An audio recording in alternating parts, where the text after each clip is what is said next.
menggunakan apa namanya title ini, video ini untuk memberikan ilustrasi dan mengupdate perkembangan-perkembangan yang ada di industri. Ya. Tentu nanti diisi oleh berbagai pembicara yang sangat qualified.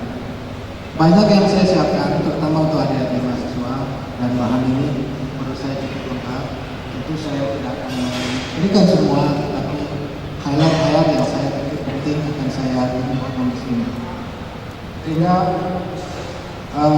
cara berpikir saya mulai dari bagaimana menguasai teknologi dan perekayasaan. Karena tugas saya seperti itu.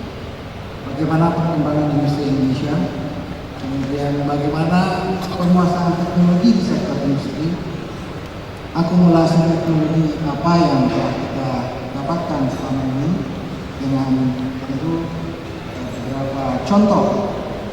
Kemudian tentu saya memberikan sedikit simulasi bagaimana membangkitkan kemandirian industri di bidang perkayasaan dan apa yang dilakukan pemerintah, dan saya akhiri dengan kesimpulan dan masukan untuk Astra serta kesimpulan selesai hari ini. Kita sudah sangat kenal bagaimana sih mengambil teknologi. Saya melihat ada dua. Pertama, kita harus kembangkan mulai dari scientific findings, laboratory facility, visibility, membuat prototype, membuat komersialnya, kemudian menggunakannya dan itu ke pasar. Atau jalur dengan import. Kita import teknologi, kita pelihara, kita kembangkan. Dari situ kita mencoba menciptakan yang baru. Nah, alur yang kedua ini yang digunakan oleh Indonesia. Karena kita tahu bahwa kita belum mampu apa-apa. Ini sejak tahun 60-an atau tahun 70 saya masih ingat. Mungkin usia 5 tahun saya masih ingat sendal jepit saja kita masih import. Ya, mungkin Bapak masih ingat. Nah, usia saya 60, jadi 60 tahun yang lalu sendal jepit kita import. Nah, sekarang ada perkembangan, tapi tentu orang tidak puas. Ada yang ingin lebih cepat, tapi itu adalah sesuatu yang baik. Berarti kita ingin lebih cepat, kita ingin lebih cepat berkembang. Dan biasanya teknologi dilakukan melalui transnational companies. Transnational companies atau sering disebut dengan perusahaan-perusahaan skala gede. Toyota adalah salah satu di antaranya. Ya kan? Melalui lisensi, mengirim ekspor, kita kirim staf luar negeri, atau kita hanya membeli mesin, kemudian menukar informasi dan sebagainya. Saya lihat Astra menganut dua. Pada awal sebelum dijual, ya, hanya ada cooperation saja. Sekarang share dijual dan sebagainya. Nah, ini sesuatu perkembangan yang tidak bisa kita cegah, memang terjadi. Jadi teknologi itu kita bisa dengan membeli. Kenapa? Karena kita tidak memiliki kemampuan R&D. Ini cepat, ini nanggap secara teknis dan finansial risikonya rendah. Sedangkan menjual tentu dengan maksud, ya, meningkatkan, mempercepat investasi dan kemudian ditanamkan kembali pada R&D. Nah, untuk perusahaan-perusahaan yang di negara berkembang pada waktu 60 tahun lalu atau 50 tahun yang lalu, itu praktis tidak punya kemampuan. Sendal jepit saja masih impor. Pasar lokal masih kecil. Kemudian tentu juga kita ingin juga masuk ke pasaran internasional. Sehingga pada perjalanannya banyak kritik-kritik terhadap kita membeli. Misalnya teknologi yang diberikan sudah besar, banyak pembatasan-pembatasan yang mengikat. Saudara-saudara masih bisa mencatat bahwa Honda saat ini telah memproduksi hampir 3 juta lebih, tetapi ekspor kita tidak lebih dari 100 ribu. Kenapa? karena tidak bisa pada waktu kita melakukan agreement dikatakan hanya untuk daerah Indonesia. Nah, hal-hal ini yang harus kita tembus ke depan, ya. Dan hal-hal yang lain misalnya bahwa transnational company menambah keuntungan dari teknologi, menekan biaya untuk menembus pasar dan lain-lain. Banyak kritik-kritik yang telah disampaikan, ya. Saudara sudah paham, dan ini kritik-kritik misalnya kurang fair. Apakah ini penjagaan suhu? Apakah dia concern atau tidak terhadap perkembangan industri di dalam negeri? Atau dikatakan bahwa perusahaan ini ingin meningkatkan superioritasnya di dunia, kemudian ingin membuat teknologi secara permanen di Indonesia. Nah, saudara sekalian, dalam keadaan seperti itu, ini adalah yang kita lihat dan bagaimana memperbaiki ini. Inilah yang harus dan tanggung jawab kita bersama. Masuk ke tahap berikutnya, saya ingin menjelaskan 60 tahun. Jadi, tahun 61, lihat gambar ini, peran industri itu di warna hijau, ya. Sedangkan peran pertanian itu warna biru. Sehingga kalau kita lihat pada saat ini pertanian tinggal 14%, 15%, dan industri hijau sekarang 25%. Saudara sekalian, kita harus tahu bahwa ini adalah kemajuan yang tercapai. Tetapi orang mengatakan kalau kita ingin lepas dari perangkap negara pendapatan menengah, paling tidak kita harus 40%, 35-40%. Itu ada studi dari McKinsey tahun 2019. Nah, saudara sekalian, posisi kita sekarang ada di 25%. Jadi menaikkan 10% dalam waktu yang tersisa. Selama saya 30 tahun di perindustrian, menaikkan 1% saja terhadap GDP luar biasa. Paling-paling naik 0,6, 0,5. Jadi kalau kita mau naik menjadi 15, 35 saja, diperkirakan waktu yang diperkirakan mungkin mendekati 20 tahun. Kalau kita berjalan secara bisnis as usual, secara bisnis as usual. Saudara sekalian, kira-kira subsektor apa saja yang berkembang saat ini? Saya bisa lihat dari warna ini. Ada 3 industri yang menjadi pendukung utama industri. Pertama yang merah, ya, food, beverage, and tobacco. Industri yang menghasilkan makan, kita nggak jual makan. 250 juta per rumah tangga, sehingga industri itu berkembang. Yang kedua, kita bisa melihat transportation, machinery, and equipment. Itu berkembang cukup besar. Perangkap kedua, Toyota salah satu di antaranya yang memberikan kontribusi. Dan ketiga, di industri kimia. Ketiga sektor itu kira-kira memberikan sumbangan sekitar 65% dari seluruh PDB industri. Saudara-saudara sekalian, dengan 50 tahun kita membangun, ekspor apa yang kita lihat? Di dalam gambar kita, saya mencoba melihat sekarang ini kelapa sawit, ya, dengan turunannya sekitar 20, di atas 20 miliar US dollar. Yang kedua, tekstil. Yang ketiga kan dan elektronik. Jadi 4 area. Nah, sekarang saya ingin bertanya, di mana peran rekayasa dan engineering? Itu kita harus makin berkembang. Nah, impor. Ya, impor kita bisa lihat barang modal yang paling tinggi, mesin, besi baja, dan sebagainya. Jadi saudara sekalian, kalau mau ditanya kemana kemampuan rekayasa anak bangsa harus kita kembangkan, kira-kira saya ingin memperlihatkan pada bagian 16.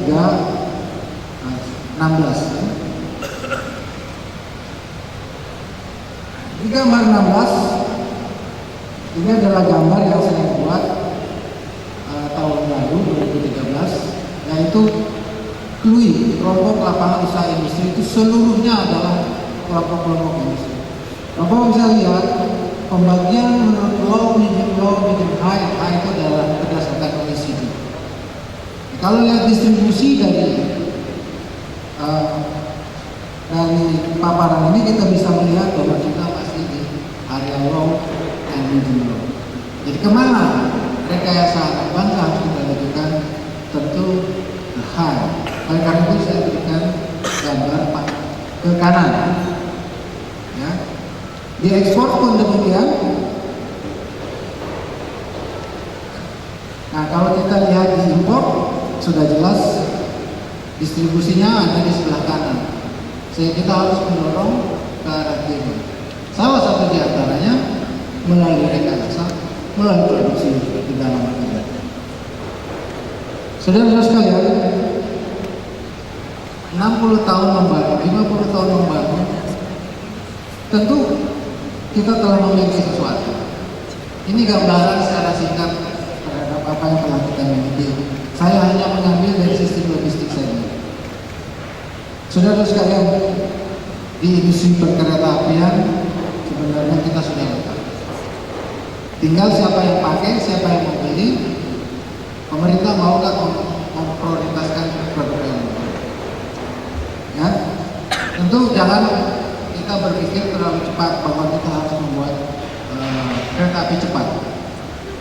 Dengan keadaan perkereta apian seperti sekarang saja masih sangat terbuka di luar Jawa dan sebagainya yang melakukan transportasi barang dan sebagainya secara masif. Di transportasi darat, bus, kendaraan, motor, kendaraan-kendaraan spesifik, misalnya di perkebunan, sawit kita hampir 6 juta hektar, mengangkat sawit ke pabrik dengan cireng yang seperti itu memerlukan hal-hal khusus, tidak mudah, tidak mungkin menggunakan truk biasa karena medan dari perkebunan yang demikian spesifik. Di perkapalan kita memiliki kemampuan di situ. Di industri keribataran kita memiliki kemampuan di situ. Di industri jasa konstruksi juga kita sekarang.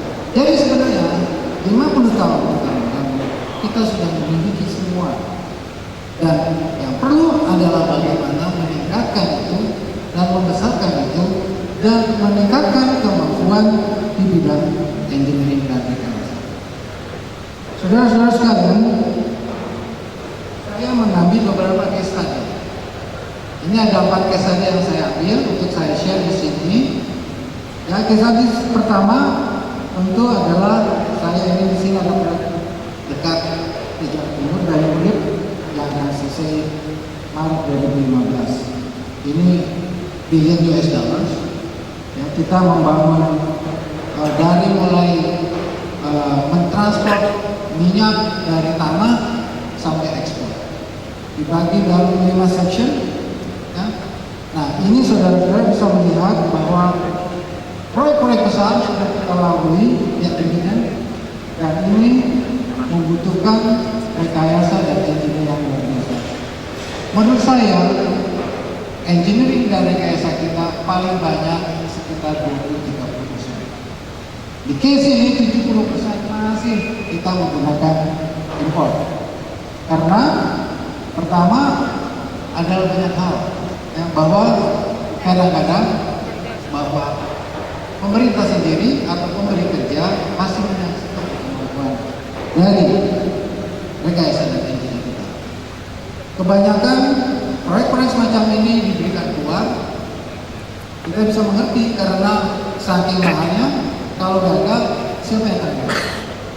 Nah, kemauan-kemauan yang harus keras harus kita lakukan.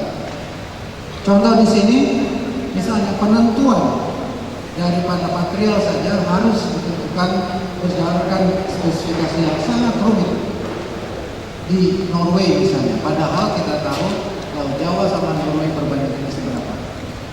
Sehingga semua spesifikasi daripada anjungan dan sebagainya menggunakan parameter-parameter yang luar biasa. Itu pasti akan membuat menjadi sangat mahal. konstruksi itu. Waktunya ditunggu pesawat. Oke. Yang kedua adalah saya memberikan ini sedikit share. Di sini ada para korban, saya berikan beberapa contoh. Jadi ada industri yang melihat di luar negeri, dia foto, dia bilang bisa nggak bikin mesin seperti ini. Nah kebetulan ada Pak Isa di sini, beliau bisa membuatkan mesin itu bagi industri. Tapi ada masalah di dalamnya. Ternyata masalahnya juga tidak sederhana. Kenapa? Karena industri dalam negeri juga nggak percaya. Nggak percaya bisa nggak dia bikin. Jangan-jangan nanti nggak jadi, uang sudah keluar. Ya. Waktu saya sangat singkat, baik, saya hanya ambil langsung ke case keempat. Ini ada hubungannya dengan Toyota. Saudara-saudara sekalian, kita tahu bahwa Avanza dan Xenia ini didesain untuk Indonesia. Dan ini betul-betul di ide dari market dan menjadi produk yang tidak ada di luar negeri, dan ini khas Indonesia. Ini dibutuhkan waktu hampir 3 tahun. Sekarang Xenia terjual 460.000, Avanza sudah terjual 1,1 juta. Maka Avanza sering disebut dengan mobil 1 tahunan. Ya. Jadi ini adalah salah satu contoh bahwa kita sudah masuk ke area ini. Ya. Kalau saudara-saudara melihat, tadi saya bicara dengan Pak Made, trek untuk mengujinya saja sekitar per 10 hektar. Jadi saudara-saudara, betapa mahal yang membuat engineering. Betapa kita harus melakukan uang yang besar sebelum kita benar-benar ingin menguasai. Ya, jadi 36 bulan diperlukan untuk membuat dari market survey sampai mass production. Itu kalau berhasil. Kalau gagal, siapa yang bayar? Saudara-saudara sekalian, rasanya banyak yang bisa saya share, dan moderator tidak menunjukkan saya. Jadi saya ingin sampai saya ke bagian terakhir.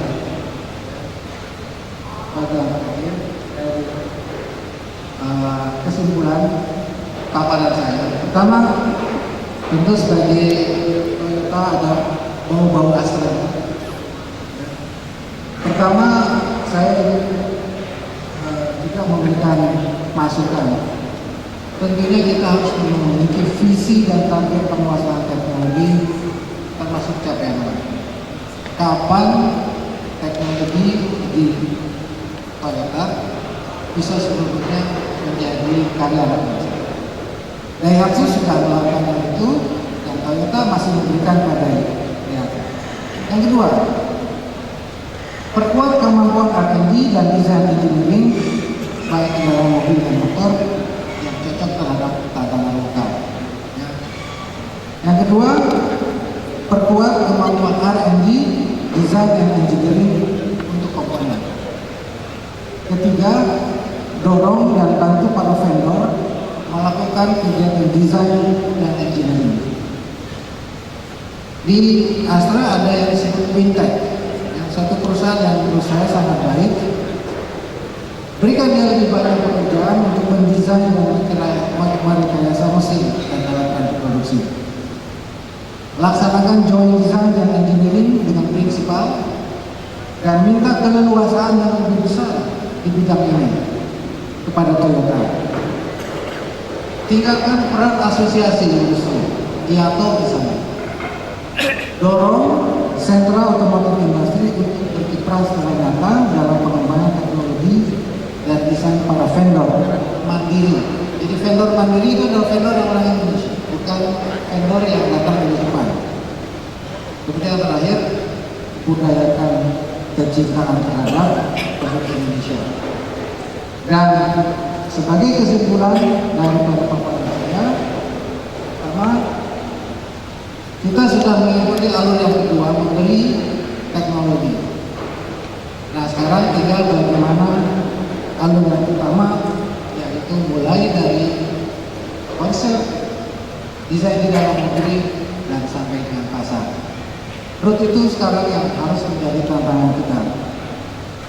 Tentu bagaimana peran bisnis, harus ada peran bisnis, harus memiliki indera keenam dalam berinovasi serta kewirausahaan yang tinggi. Kemudian peran pendidikan dasar. Pendidikan dasar harus menciptakan daya kewirausahaan yang tinggi. Sebab dia yang akan membisniskan, dia yang harus menjual. Ketiga, kecintaan terhadap produk bangsa sendiri harus diciptakan sejak early stage, dan sejak anak-anak. Ketiga, peran pendidikan tinggi yang mampu menciptakan intuisi kewirausahaan yang tinggi, intuisi terhadap inovasi, intuisi terhadap research yang match dengan industri dan pasar. Kemudian peran pengusaha, ya, dengan membangkitkan mereka harus mempunyai intuisi bisnis, semangat kewirausahaan, inovatif dan tahan banting. Peran dari masyarakat secara keseluruhan, cintailah produk bangsa sendiri. Dan yang terakhir, untuk pemerintah, peran pemerintah sebagai fasilitator, motivator, dan pencipta iklim inovasi, termasuk di dalamnya memberikan insentif yang harus berdiri pada garda terdepan. Saya kira itu yang saya simpulkan dari apa yang saya lihat dari sektor ini. Teman-teman yang hadir di sini, Pak Nu, Pak Hermanto dan lain-lain tentu akan menambahkan dan membuat hasil saksian menjadi lebih baik dan bermanfaat. Demikian, Assalamualaikum warahmatullahi wabarakatuh. Waalaikumsalam. Terima kasih Pak Agus saya. Mohon materinya bisa ditinggal supaya nanti bisa diperbanyak dan siapa yang memerlukan bisa menggunakan. Ada pertanyaan Pak? Mohon waktunya 1-2 menit. Ada pertanyaan. Bagaimana kita menanggapi atau mengatasi serbuan produk-produk Cina? Karena produk Cina atau Tiongkok ini begitu kencang, murah, sehingga kita masyarakat sangat tergoda untuk membeli yang murah, lupa pada kita pada produk sendiri. Yang kedua, perbandingan antara pertanian dengan industri. Sangat diharapkan industri itu bisa naik, apapun yang terjadi pertanian bisa turun. Sementara kita sudah menyatakan diri sebagai negeri agraris. Mohon jawaban singkat saja. Baik, Bapak dan Ibu sekalian, perindustrian telah banyak memberikan input pada pemerintah sejak tahun 2010 untuk isu Cina Petri Agreement. Dari hasil pemantauan kita, memang kita terus defisit terhadap Cina untuk produk industri tahun 2013 itu sekitar 17 bilion US sudah kita defisit. Di mana pada awal kira-kira 6-7 tahun sebelumnya pada saat China digulirkan, kita masih sempat positif. Nah, tentu apa yang harus kita lakukan dalam hal ini? Beberapa hal. Yang pertama, tidak ada lain baru daya saing yang harus kita perkuat. Yang kedua, Cina juga pada posisi akan kemudian berpindah dari kelas menengah menjadi negara dengan pendidikan menengah dan tinggi, akan menuju Jepang. Walaupun mereka mempunyai jumlah penduduk yang banyak, masih ada 400 juta orang yang miskin di sana, tapi ternyata juga tidak mudah menggunakan sentra produksi di timur ke barat. Jadi Cina sendiri daripada pindah ke barat dengan kos yang tinggi, mereka lebih senang keluar. Jadi ada kesempatan selalu ada. Desain and engineering, kemampuan dan kecintaan terhadap produk dalam negeri itu adalah salah satu yang bisa menyelamatkan kita. Bapak sering ke Korea, coba lihat di jalan, adakah mobil di luar Korea? Saya kira 99% itu produk Korea, ya kan? Hanya beberapa menggunakan Mercedes, yang jelas mobil Jepang hampir tidak ada. Jadi itu ditumbuhkan di sekolah, di keluarga, dan di mana-mana, di masyarakat. Hanya kita yang bisa menyelamatkan kita. Kita asal murah tapi bagus dia beli dari manapun. Jadi kita juga harus mengenal bahwa culture ini tidak bisa hanya diubah oleh kita, oleh industri, tapi ini harus ada kebersamaan. Jadi early stage tadi saya sudah katakan kita harus lakukan sesuatu. Kemudian yang kedua ada apa? Oke. Perdagangan sekarang memang tidak mau tidak mau. Sejak Doha Round itu macet. Doha Round macet sekitar 15 tahunan. Penurunan tarif-tarif secara multilateral terhenti. Kenapa negara maju hanya mau buka pasar tapi pertanian tidak bisa dibuka? Sedangkan kita bilang kita buka, pertanian Anda buka, sehingga proses itu stuck. Apa yang terjadi? Kemudian negara maju mengajak kita untuk membuka pasar melalui FTA, Free Trade Agreement bilateral atau regional. Nah, saudara sekalian, keadaan ini tidak bisa kita hindari. Karena kalau kita tidak melakukan FTA, negara lain yang akan melakukan FTA, kita masuk ke negara lain yang negara asalnya lebih murah. Nah, jadi menurut saya tipsnya adalah kita harus pandai memilih dengan negara mana kita akan melakukan FTA. Kita ukur kemampuan kita, jangan sampai industrialisasi dan pembangunan ekonomi ke depan kita korbankan. Oleh karena itu saya selalu berkata di kantor, kita lakukan smart FTA. Saya mencoba membuka database WTO. Cina dan India tidak sembarang buka. Mereka melakukan negosiasi kemana-mana, puluhan, tapi yang jadi misalnya Cina hanya dengan Mongolia, hanya dengan negara kecil-kecil. Yang lain dia pakai untuk menakut-nakuti orang lain. Saya mau bikin sama itu. Sekarang dia bilang sama Australia, coba kita saksikan.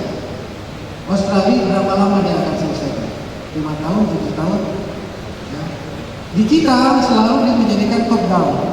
Presiden sudah bilang mau tanda tangan, dia harus selesaikan setahun 2 tahun. Nah, strategi-strategi ini kita harus bangun. Ya. Dari dunia pendidikan ini harus mengatakan, apakah ini smart?